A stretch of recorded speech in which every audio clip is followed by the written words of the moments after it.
Hey YouTube, how are you guys today? Today we're going to do a video on FIFA 20 ones to watches, and I want to talk about who's already confirmed in. There's a lot of debate over that, even though there's only 8 confirmed players as of right now. Who I want to get in just because of personal preferences and because I think they're going to be really good FIFA cards. And then who I think is really probable to get in based off how big their transfers were or based off selling packs for EA. So if you're excited, drop a like and let's get into it. First, I want to start with the 8 confirmed cards. You see them on this graphic highlighted in green, so I thought it'd be a great piece to use. This piece was done by Harrison Hasuras, who is on Twitter and Instagram. Drop him a follow for more great predictions like this. So firstly, we have Eden Hazard. Hazard's going to be a super exciting player. I know he's one of the few that I really want in my ones to watch pack. You get that from ordering the Ultimate Edition. You had to do it by a certain time. I don't know the date off the top of my head, but they really broadcasted it, so I hope you got in on it.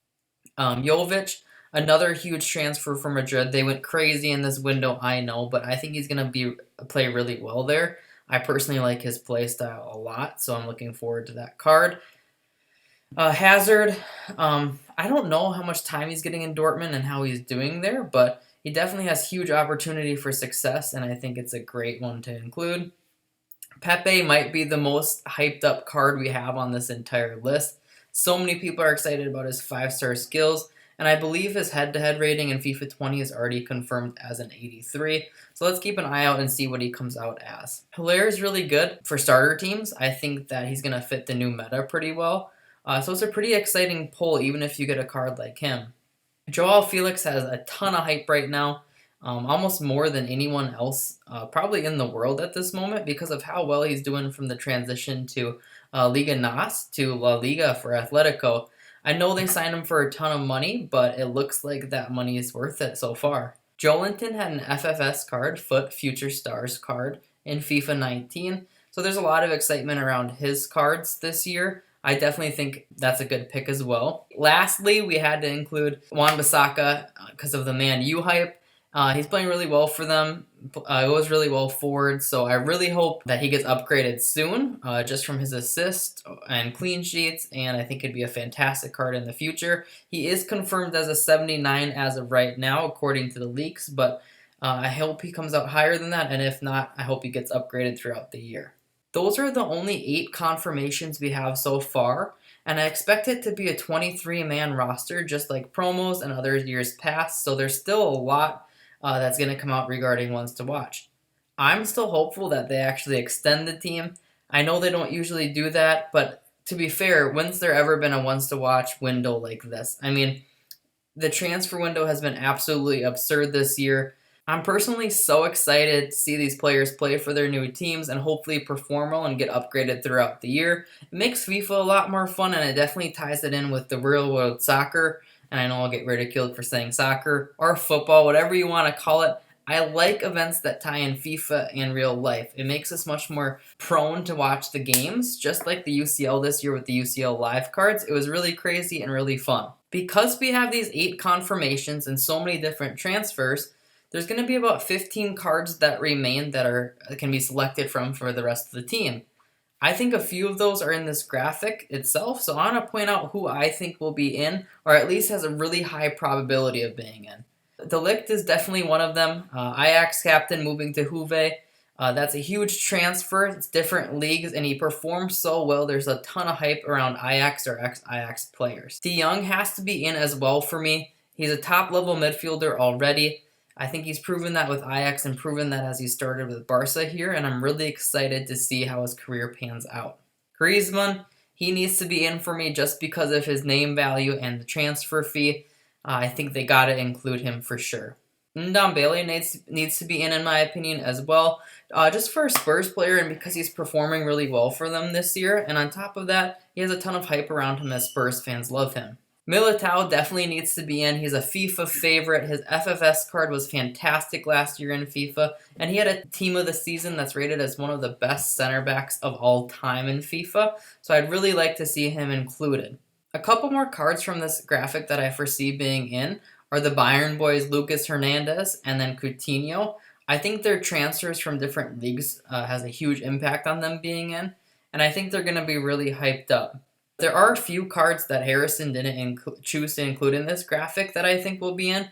And remember, we do have SBCs and objectives related with this as well, so that could extend a little bit further. But those cards to me might be Lozano. I think Chucky Lozano is an absolute monster on FIFA. He's extremely hyped up by huge names in the community such as Castro, and I think Nick28T really likes him as well. So I think he'll be in as a crowd favorite from FIFA. The other card that I believe to be in that Harrison didn't choose to include is Ferland Mendy.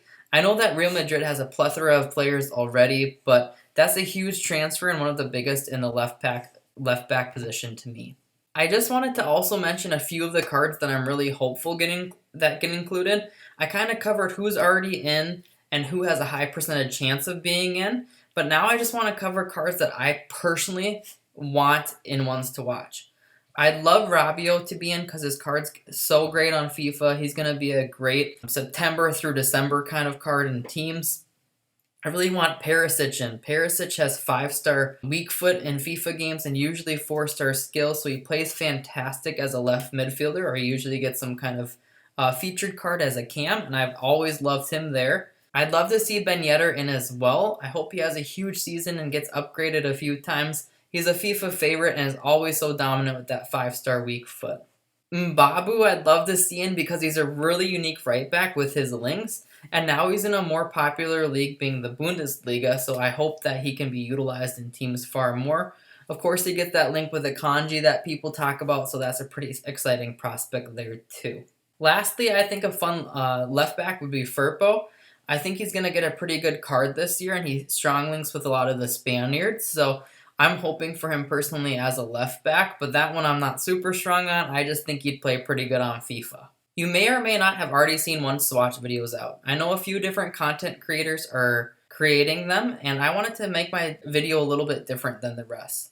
So I'm going to cover how you can invest with the 8 Ones to Watch cards we already know, how we can speculate on investing, and then I want to take you to a new level that I don't think any other trader has done on YouTube before. So I hope you're excited for that because I'm excited to explain a pretty in-depth tactic here. First and foremost, the most logical investment that anyone would say is invest in gold cards that will go out of packs. When players get special cards in FIFA, their current version goes out of packs. So, for example, if Hazard comes out as a Ones to Watch on September 27th when the game launches, his gold card will no longer be in packs. As the supply dries up, his gold card will go up in value. That's where you profit. It works most of the time. It's a really safe investment, but it's sometimes not the best move if so many people and eyes are on it. You could look at any of these 8 cards and you'd want to analyze their meta capability, you'd want to analyze their league, you'd want to check into their nation and links, and see if they're a good fit for an investment. Investments don't only have to be meta cards. They can also be cards that are used in SBC fodders. I don't really see too many on this list outside of Vieto maybe. Vieto, it plays in Liga NOS. He's a pretty low rating in this graphic, so he might be utilized in some kind of SBC that requires nations in different leagues. But outside of that, that gold card has no reason to go up in value, but he can be used in SBCs, just like Thiago Mendes, but Thiago Mendes will likely start above this card due to his really good stats for a 79 overall. I know a lot of guides and videos are coming out probably to tell you the obvious investment, which is investing in those golds that are going out of packs, but I don't know how well that's going to work with a few of these cards this year. I think when a ton of guides and videos come out and they all say to do the same thing, it inflates prices right off the bat. What I mean by that is if everyone says, oh, Militao's going to be such a great investment because he's got a really good card this year in FIFA. FIFA 19, he was loved and it was a really big transfer. I'd recommend investing in him. If everyone goes to invest in him as soon as they get coins, it inflates his price to a point where you might not get a huge percentage rise. I know a lot of guides are telling people to hold your meta players until first weekend league, which is pretty good advice. The market's generally going to keep rising all the way to first weekend league with a few slight dips in between, but that's just really standard advice, and really good traders are going to go a step beyond that. Really good traders are going to invest in cards that have potential of doubling or tripling in price, whereas some meta cards you might hold might only raise 150% or so. So here's a really easy example. Let's say you get a Pepe at 25K when the game starts, okay? Let's say first weekend league he goes up to 40K. You made 15K profit on that card. However, what if you invested those coins into a player like Rodri and he started at 10K, but he went all the way to 30K? Then you're getting 20K profit a card, and it costs you less as an investment, so you could get more of him. That's how you can invest differently and better than some people. You just have to analyze what might be the best approach. Without FIFA 20 being out yet, it's really hard for me to speculate about prices so soon. A few players that I want you to watch out for and maybe consider not investing in if they start up too high actually include Pepe, Militao, Bisaka, and Joao Felix. I think those cards in particular this year are going to have a ton of hype and name value, and they may start to inflate right away just from investing, not only from players who want to play, but just from investing right into them. I would look at some options outside of them that have a similar percentage rise, and maybe you could even buy more of them. One thing to remember with any kind of investment during this first few weeks is that people don't have a lot of coins. I'm going to use the general user base as an example and say that not many players are looking to buy their cards at 100 to 200K because that's a huge percentage of their coin total. Instead, they're looking to buy cards at 5 to 50K to slowly add pieces to their team. Those cards between 10 and 50K to me, especially in that first week or so, tend to be my favorite investments as they just have more demand than supply, and that's where people first start to upgrade their teams. Some cards that might fit in that category are Hernandez, Rabiot, Ndombele, Joelinton potentially based on his price, and maybe Mbabu as well. Those cards could be really, really good investments because of their starting price, their league, their nation, and their rating. Okay, if a card is too high rated, it's not going to get packed enough to come down in price. You're going to be looking for cards that are anywhere, I'd say, from 79 to 83 rated, because those will have a lot of supply, and then their supply will slowly start to dry up, and their rise will be pretty significant, I think, when they go out of packs on September 27th. At this point, you might be wondering what's the best time to invest in these cards. I think there are 3 days in particular that are going to go really well, and I'll explain that. September 18th is the web app launch. Any coins you have as of the launch of the web app should be invested. The market's going to rise really heavily on the 19th from EA Access and FIFA points, so you want to make sure all your coins are invested in something as of the 18th. If by the 18th you can buy a couple of these cards, I think you're going to be in a really, really good position. It doesn't have to be ones to watch, but most meta cards will do really well from the 18th to 19th. Another really good day to invest in these cards, their gold versions, will be September 24th. On September 24th, users with both the Champions and Ultimate Edition will be able to open packs and be on the game more. As more people are on the game, more packs are open, so supply comes onto the market pretty heavily. That would be a really good opportunity to pick up these cards as well. On September 27th, the game launches worldwide, and these cards will go out of packs. That's your last day to get in. I would say before they go out of packs is a great time, and then they should rise from there on out. This is an investment I can really recommend as it's super duper safe. You see it in so many guides and so many videos because it's a really simple recommendation, and it's pretty much surefire coins for you. I want to end this video by showing you how traders can go a tier beyond the obvious investments, and I want to tell you how I think and how I can try to teach you to think this year to make you a ton of coins, okay? Now that I've given you a basic investment of how you can maybe make 150 to 200% of your coins on some of these cards, I want to go next level with you and explain how very top traders think. Stay with me here. I want you to close your eyes. Alright, you don't have to close your eyes at all. But pause for a second and think of your top 5 Premier League right backs in FIFA 20.